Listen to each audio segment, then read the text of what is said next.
everything. Like, you've just been so much like the fabric of everything.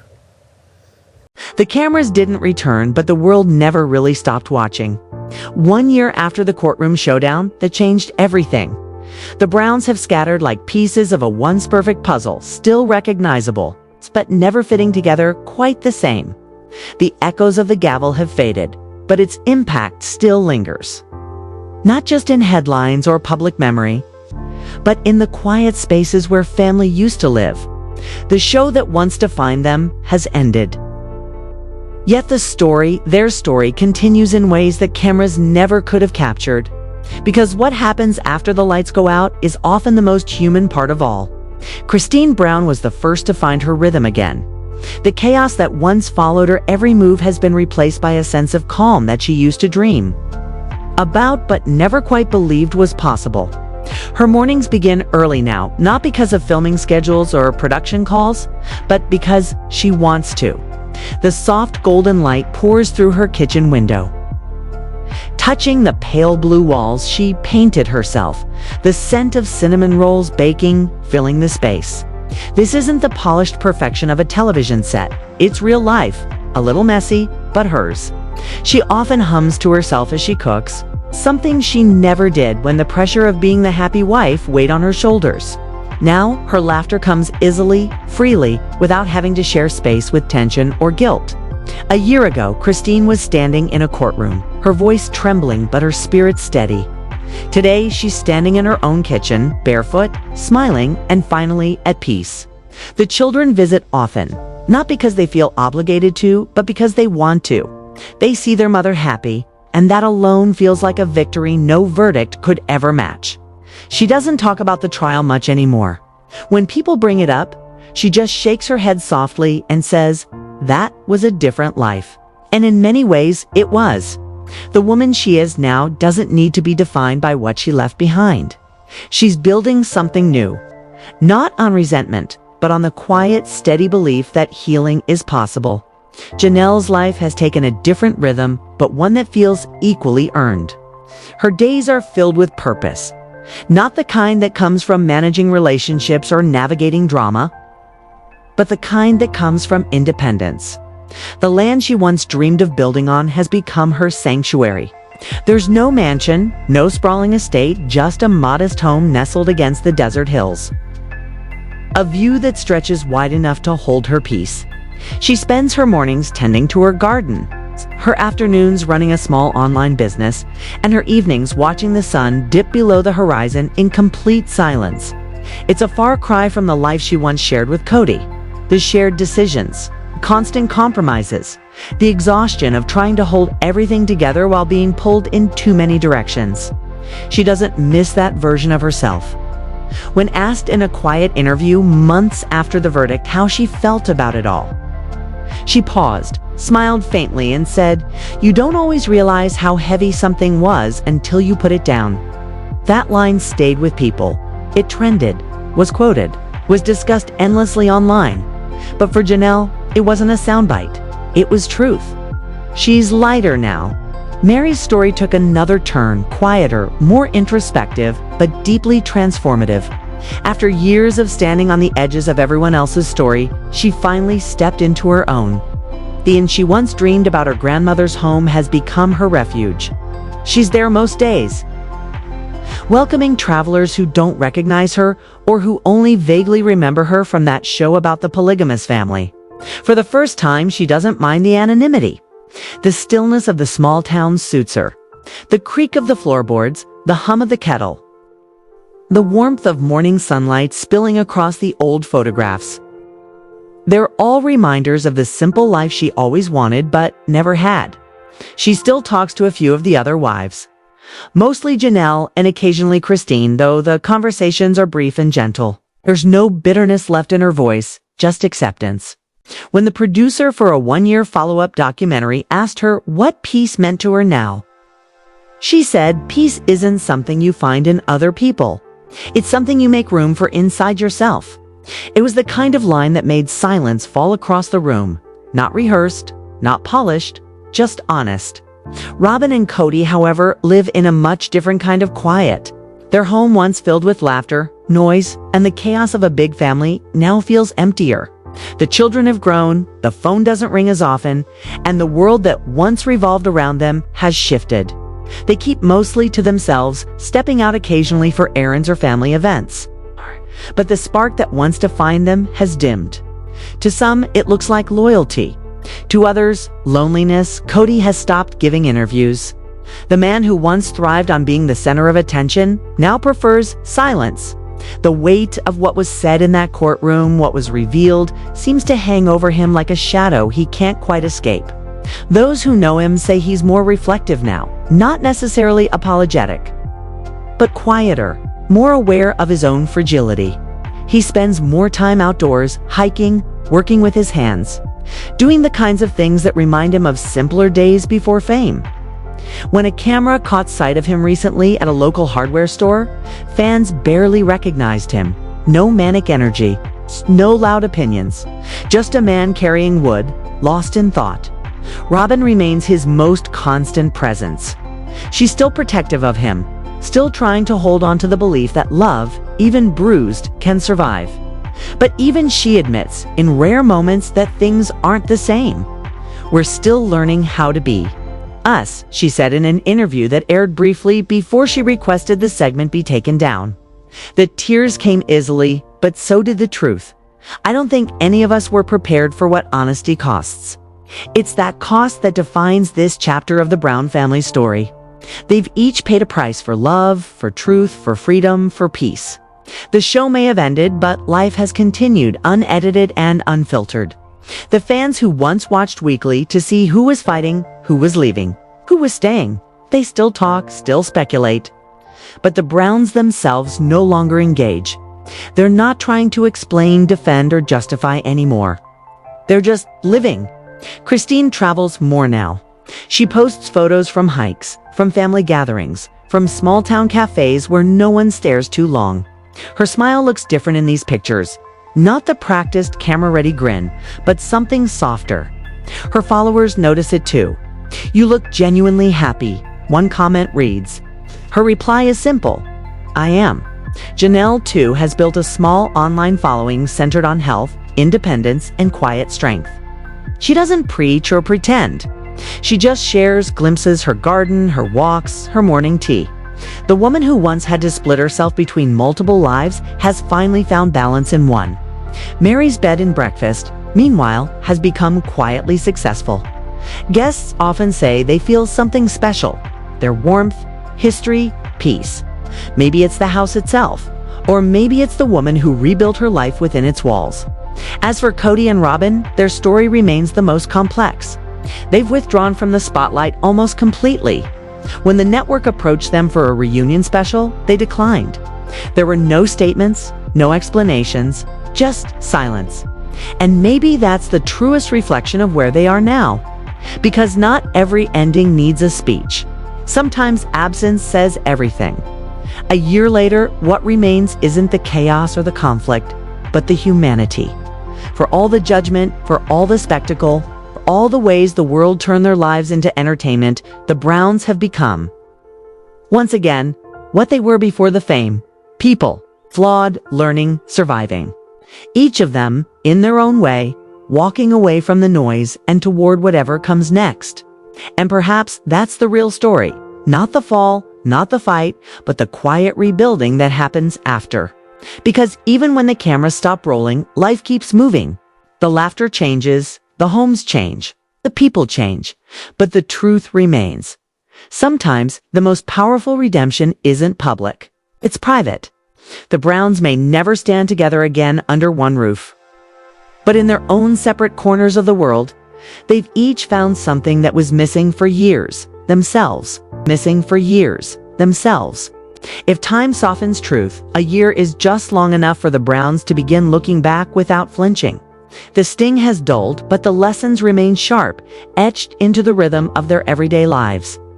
Away from the courtrooms and confessionals, each of them has begun the slow work of understanding not just what happened, but why it had to. Christine speaks about it most openly, though even she does so with measured calm. sitting on the back porch of her Utah home, wrapped in a cardigan that smells faintly of cinnamon and rain.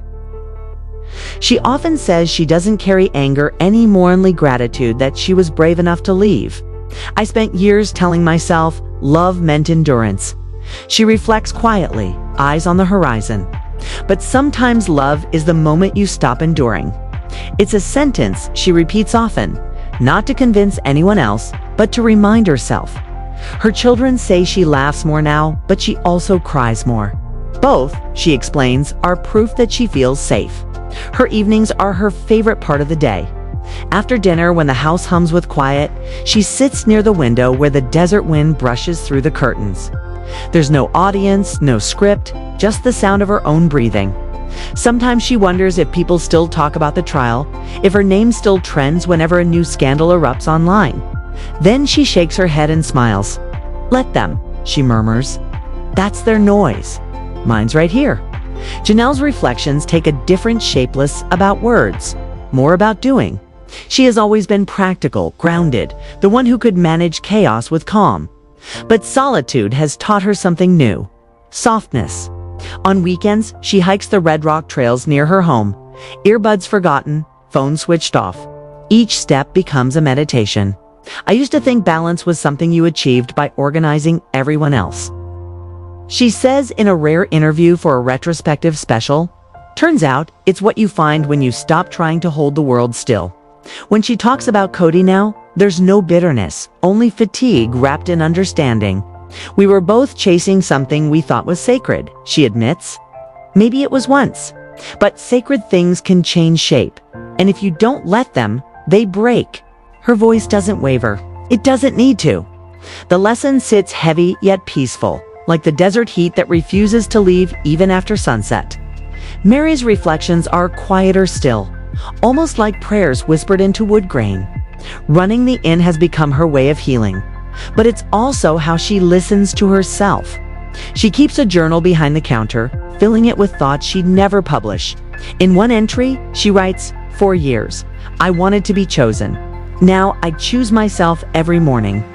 That line would later appear on a framed sign above the inn's front desk, not as a boast, but as a benediction. Guests pause to read it, unaware of its origin, and often smile before checking out. At night, Meri sometimes replays old episodes, not to punish herself, but to remember. She watches her younger self smiling, tense, always hopeful, and whispers softly, "You did your best." There's compassion in that voice, the kind that comes only after you stop fighting the past. The camera crew who visit for a brief follow-up film notice how her eyes glisten when she says it. They cut the moment short out of respect. For Robyn, reflection is heavier, layered with guilt and confusion. She keeps most of her thoughts private, but friends say she's learning to sit with silence. The house that once buzzed with energy now feels too large.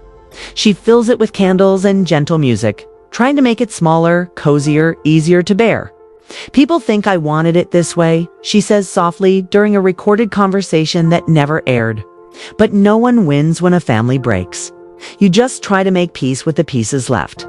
Her reflection isn't just on the past year, but on the role she played, knowingly or not, how things unfolded. Love can't survive without honesty, she admits. And honesty can't survive if everyone's afraid of it. It's the kind of truth that lands slowly, like dust settling after a storm. She doesn't expect forgiveness from the others, but she hopes time will soften the edges. Then there's Kody.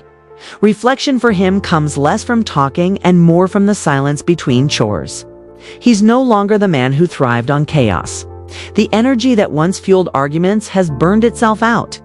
These days he spends long hours in the yard, fixing fences, repairing old tools, working with his hands until exhaustion replaces thought. "I used to think control was strength," he confides to a longtime friend. "Now I think strength is knowing when to stop talking." He still wrestles with pride, the ghost that refuses to leave, but grief has humbled him. The loss of his son's respect, the distance of his daughters, the quiet disapproval in Christine's steady eyes. They echo louder than any courtroom speech. Some evenings he sits on the porch steps, a mug of coffee cooling in his hands, staring into the dark. The desert is silent, But in that silence, he hears everything: the laughter that used to fill their homes, the sound of tiny feet on wooden floors, the familiar chaos of love in motion. It's gone now, but it lingers like an afterimage. Each of them has come to understand something that years of shared life never taught. That family isn't sustained by structure alone. It lives or dies in the small acts of seeing and being seen. Their reflections intertwine like separate verses of the same song. Christine finds freedom, Janelle finds grounding, Meri finds faith in solitude. Robyn searches for forgiveness, and Kody learns the weight of his own silence. Together, their reflections form a mosaic, fractured but strangely beautiful. In the rare reunion that followed the one-year mark, filmed quietly and without a studio audience, there were no shouting matches, no rehearsed speeches. Just 5 chairs in a circle, the hum of distant air conditioning, and the soft rustle of nervous movement. They spoke not as ex-wives and husband, but as people linked by history. Christine thanked Kody for finally letting her go. Janelle thanked Christine for showing her what courage looked like. Meri whispered a quiet "I'm sorry" that needed no context. Robyn wept without speaking, and Kody listened, really listened, for what might have been the first time in years. When the special ended, the network considered cutting it into sound bites, but decided to air it in full. There was no drama to sell, only closure. Viewers described it as unsettlingly real, an hour of vulnerability instead of spectacle. One critic wrote, "For once, the Browns stopped performing and started existing." That, perhaps, was the most honest reflection of all. Afterward, each of them returned home lighter, though none could say why. Maybe it was the simple relief of being heard without judgment. Maybe it was the quiet realization that forgiveness doesn't have to mean reunion. They'd each learned that endings aren't always failures. Sometimes they're the most merciful form of truth. In her journal that night, Christine wrote, "We used to think love meant never leaving. Now I know love means letting everyone be who they really are." She closed the book, set it beside her bed, and turned off the light. Across town, Janelle brewed chamomile tea, looked out at the stars, Kuda, and whispered a silent thank you to the universe for second chances. Meri locked the inn's front door, blew out a candle, and smiled at the quiet. Robyn tucked her children in and lingered at the doorway, whispering a prayer for peace. And Kody, in the solitude of his porch, watched the first hints of dawn creep over the horizon. For a moment, they all shared the same breath of morning air, separate, unseen, yet somehow still connected. The world would move on. The audience would find new stories. But for the Browns, this was the chapter that finally closed the circle.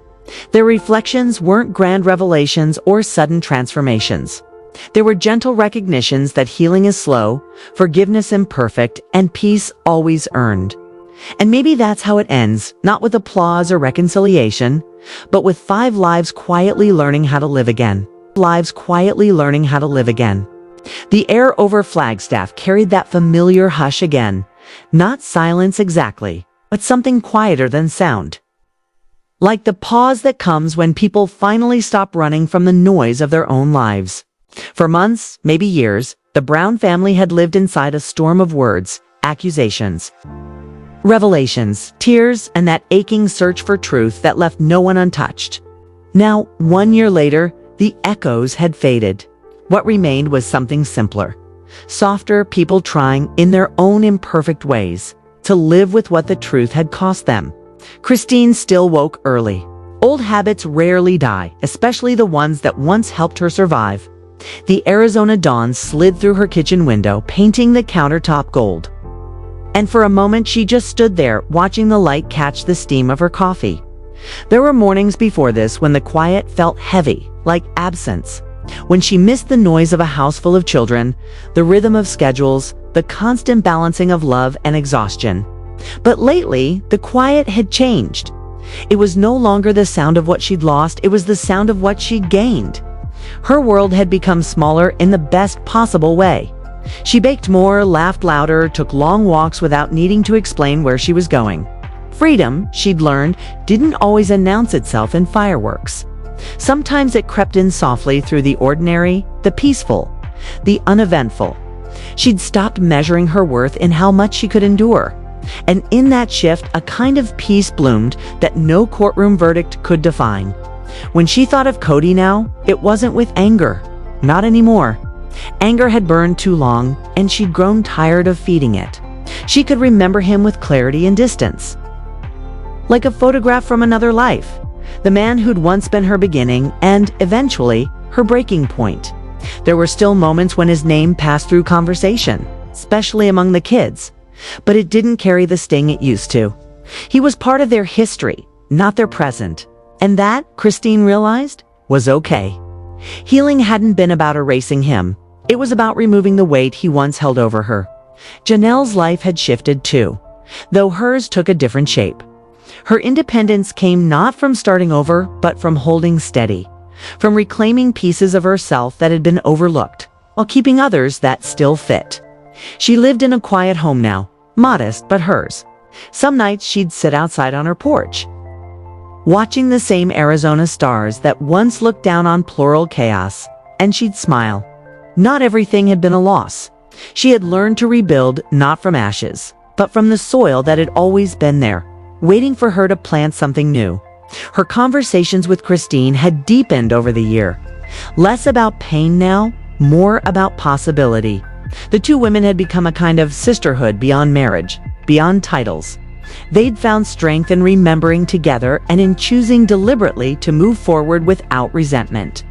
There were weekends when they'd cook together, laugh over memories that used to hurt, and realize that survival had turned into something bigger, something beautiful. Meri had taken the longest to step out of the shadows of her own silence. She'd spent so many years caught between loyalty and loneliness that when both slipped away, she didn't know who she was supposed to be. But in the quiet of her inn, she began to find it piece by piece. The guests came and went, unaware of the private revolutions happening behind her calm smile. She found comfort in listening to strangers tell their stories, realizing that everyone carried heartbreaks and everyone searched for new beginnings. Her empathy, once her wound, had become her gift. Some evenings she'd close the inn early and walk through the halls with a candle in hand, her footsteps soft against the wooden floor. She'd think about the years she gave to a dream that no longer fit, and she'd whisper gratitude, not regret. Gratitude for what had taught her strength, for what had shown her the value of being alone without being lonely. Her reflection in the window looked different now, not younger, but freer. Robyn's world had grown quieter in ways she hadn't expected. The public saw her as the last wife standing, but even that title carried more isolation than victory. The laughter in her home didn't ring as often, and when it did, it felt careful, like everyone was trying not to break something invisible. There were moments she caught herself staring at old family photos. It's the ones where all the faces still smiled at each other and wondered if the cost of holding on had been worth it. But letting go, she'd realized, wasn't always about leaving. Sometimes it was about accepting what would never return. Kody had aged in ways that cameras couldn't fully capture. The courtroom had stripped him bare, not just legally, but spiritually. The man who once measured himself in control now faced a life where control meant little. His reflection had become a mirror of lessons too late learned. Some days he walked through the house with the weight of memories pressing on his shoulders. And he'd pause at Christine's old chair or glance at the photos that remained. He didn't speak much of the past, but it lived in his silence. He saw his children more now, not as extensions of himself, but as individuals. That had been the hardest part of all, learning to see without ownership. He had hurt them, each in different ways. And though forgiveness wasn't something he could ask for outright, he tried to show it through presence. Small things, showing up, listening, staying. It wasn't enough to erase the pain, but it was enough to start a new pattern. The documentary team that had followed them for over a decade had wrapped months ago, but their absence felt strange. The cameras had once been a shield, a way to tell their story while avoiding the harder work of living it. Now, without that lens, the Browns faced each other as they truly were. No retakes, no edits. Just people flawed, trying, still human. One of the producers had said during the final shoot, every story has an ending. But endings aren't the same as closure. The truth of that line lingered long after the cameras stopped rolling. Closure, they learned, wasn't something that arrived one day, wrapped in clarity. It was something they had to keep choosing every sunrise. Every apology, every quiet moment spent, not blaming anyone anymore. For the first time in years, the family's names faded from headlines. The world moved on, as it always does, but they remained quieter, smaller, realer. Some found love again, others chose solitude, and each of them carried a private version of peace. Christine, on a quiet Sunday morning, opened her phone and saw an old photo. All the wives, all the kids, all the smiles that had once meant something simpler. She didn't cry. She just smiled softly and whispered, "We tried." It wasn't an excuse. It was a benediction, an acknowledgement that for all their failings, they had loved once, with sincerity. And maybe that was enough. Janelle called her later that afternoon just to check in. Their conversations had become the heartbeat of their healing, easy, honest, full of laughter. They talked about the kids, about new recipes, about nothing at all. Sometimes, not needing a reason to call was the best sign of all. Meri was in the middle of repainting one of the rooms in her inn when she got their group message. A simple text, a shared photo of the Arizona sunset. She paused, smiled, and replied with a single heart emoji. It didn't erase the past, but it honored the connection that still flickered beneath it. Even Robyn, who had retreated from most public life, saw the message. She hesitated for a while before replying, but eventually she did. "Beautiful," she wrote. It was small, but it mattered. Kody saw the photo too, sent from one of the kids. He stared at it for a long time, thumb hovering over the screen. The sky in that photo was the same one that hung over all of them, no matter where they lived now. For the first time, he realized that maybe that was enough of a bond, not shared walls or vows, but the same horizon. He typed a short reply, "Hope everyone's doing well." It wasn't much, but it was honest. And somewhere in the stillness that followed, something like peace settled over them. Fragile, incomplete, but real. The cameras weren't there to capture it, but if they had been, wouldn't have made for a sensational TV